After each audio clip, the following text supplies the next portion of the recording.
नमस्कार, जय हिंद, वंदे मातरम। एक बार आप सभी का बहुत बहुत स्वागत है देश के नंबर 1 सरकारी YouTube news channel KDX news के अंदर। वहीं आप अभी तक हमारे चैनल पर नए हैं तो चैनल को लाल बटन दबा सब्सक्राइब एवं वीडियो को ज़्यादा से ज़्यादा शेयर जरूर करें। तो जी हाँ भाइयों बहनों, कर्नाटक विधानसभा चुनाव 2023 का बिगुल बज चुका है, जिसके अंदर हर पार्टी अपने प्रचार में जुट चुकी है। वहीं दोस्तों, वीडियो में पूछ के सवालों का जवाब जरूर दें, क्योंकि वीडियो में पूछ के सवालों का जवाब देकर आप भी जीत सकते हैं 50,000 रुपये तक है ना। वहीं दोस्तों, मैं आपको बता दूं कि ABP न्यूज़, टाइम्स नाउ और फलोदी सट्टा बाजार ने कर्नाटक की 224 सीटों का महा ओपिनियन पोल जारी कर दिया है, जिसको देखते हुए हर नेताओं की नींद उड़ती नजर आ रही है। वहीं दोस्तों, मैं आपको बता दूं कि कर्नाटक में एक और नई पार्टी का आगमन, आम आदमी पार्टी भी अब की बार कर्नाटक विधानसभा चुनाव 2023 की 224 सीटों पर चुनाव लड़ेगी। तो मैं आपके क्षेत्र से हमारे वीडियो को देख रहे हैं, कमेंट बॉक्स में ज़रूर बताएं और वहां किसकी सरकार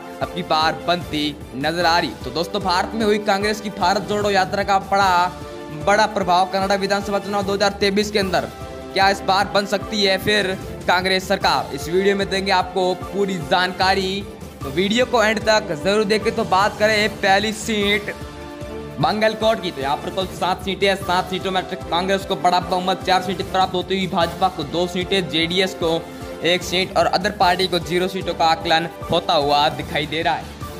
तो बात करें अगली सीट शिमोगा की, कुल 7 सीटों पर तो भाजपा को 3 सीटें प्राप्त होती हुई, कांग्रेस को 4 सीटें, JDS को 0 सीट और अदर पार्टी को भी 0 सीटों का आकलन होता हुआ दिखाई दे रहा है अब की बार। तो वहीं दोस्तों, बात करें कर्नाटक की अगली सीट BVMP दक्षिण की, तो यहाँ पर कुल 8 सीटें। तो 8 सीटें में से ABP न्यूज़ के अनुसार कांग्रेस को 5 सीटें, भाजपा को 1 सीट और JDS को 2 सीटों का आकलन बताया जा रहा है। और बात करें बीजापुर की, कुल 8 सीटों पर तो भाजपा को 2 सीटें, कांग्रेस को 5 सीटें, JDS को 1 सीट और अदर पार्टी को 0 सीटों का आकलन होता हुआ दिखाई दे रहा है KDX न्यूज़ ओपिनियन के अनुसार।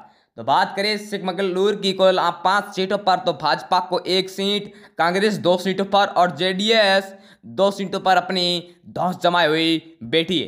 तो बात करें दोस्तों अगली सीट धारवाड़ की, कुल 7 सीटों पर, तो धारवाड़ की कुल 7 सीटों पर बात करी जाए तो भाजपा को 3 सीटें, कांग्रेस पार्टी को 4 सीटें, JDS पार्टी को 0 सीटें और अदर पार्टी को 0 सीटों का आकलन होता हुआ दिखाई दे रहा है। मंडुया की कुल 7 सीटों पर बात करी जाए तो भाजपा को 2 सीटें, कांग्रेस को बेहतरीन तरीके का बहुमत प्राप्त होता है 4 सीटें, JDS को 1 सीट और अदर पार्टी को 0 सीटों का आकलन होता हुआ दिखाई दे रहा है। तो बेलगाम की कुल 18 सीटों पर बात करी जाए तो भाजपा को 6 सीटें, कांग्रेस पार्टी को 10 सीटें, JDS पार्टी को 2 सीटें और अदर पार्टी को 0 सीटों का आकलन होता हुआ दिखाई दे रहा है। तो बात करी जाए अगली सीट बेंद्रे की, कुल 6 सीटों पर तो भाजपा को 1 सीट प्राप्त होती हुई, कांग्रेस पार्टी को 3 सीटें प्राप्त होती हुई, JDS पार्टी को 2 सीटों का आकलन होता हुआ दिखाई दे रहा है अब की बार। तो बात करी जाए BVMP मध्य की, तो यहाँ पर कुल 8 सीटें, तो दोनों कोई समांतर सीटों का आकलन, भाजपा को 3 सीटें, कांग्रेस पार्टी को भी 3 सीटें प्राप्त होती हुई नजर आ रही है। वही तो JDS को 2 सीटें प्राप्त हुई है अब की बार। तो बात करें हावेरी की, कुल 6 सीटों पर तो भाजपा को 1 सीट, कांग्रेस पार्टी को 3 सीटें प्राप्त होती हुई और JDS को 2 सीटों का आकलन बताया जा रहा है अब की बार।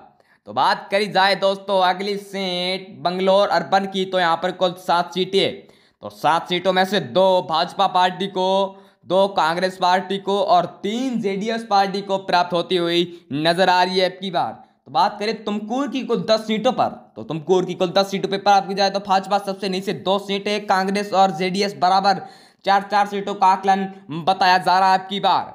तो बात करें अगली सीट दोस्तों हसन जिला की, हसन जिला में कुल 7 सीटें, तो 7 सीटों में से कांग्रेस को बड़ा बहुमत प्राप्त हुआ, 4 सीटें, भाजपा को 2 सीटें, JDS पार्टी को 1 सीट और अदर पार्टी को 0 सीटों का आकलन होता हुआ दिखाई दे रहा है। बेल्लारी जिला की कुल 9 सीटों पर बात करी जाए तो कांग्रेस को 5 सीटें, भाजपा को 3 सीटें और JDS को 1 सीटों का आकलन होता हुआ दिखाई दे रहा है अब की बार। तो बात करें अगली सीट रायपुर की, कुल 7 सीटों पर तो भाजपा को 3 सीटें, कांग्रेस पार्टी को 2 सीटें और JDS पार्टी को भी 2 सीटों का आकलन होता हुआ दिखाई दे रहा है अब की बार। तो वहीं दोस्तों BVMP उत्तर की कुल 8 सीटों पर बात करी जाए तो 8 में से BJP को 1 सीट, कांग्रेस पार्टी को 3 सीटें, JDS पार्टी को भी 3 सीटों का आकलन होता हुआ दिखाई दे रहा है।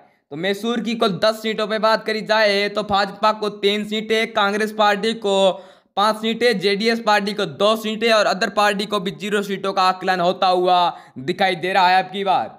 तो गुलबर्गा की कुल 9 सीटों पे बात करी जाए तो दोनों को समांतर सीटें, बीजेपी को भी 4 सीटें और कांग्रेस को भी 4 सीटों का आकलन बताया जा रहा है अब की बार, और जेडीएस को 1 सीट प्राप्त होती नजर आ रही है। चित्रदुर्ग की कुल 6 सीटों पे बात करी जाए तो भाजपा को 2 सीटें, कांग्रेस पार्टी को 3 सीटें, जेडीएस पार्टी को 1 सीट और अदर पार्टी को 0 सीटों का आकलन होता हुआ दिखाई दे रहे हैं। मिलते हैं अगले वीडियो में। इस वीडियो में इतना ही, तब तक के लिए जय हिंद, वंदे मातरम। मैं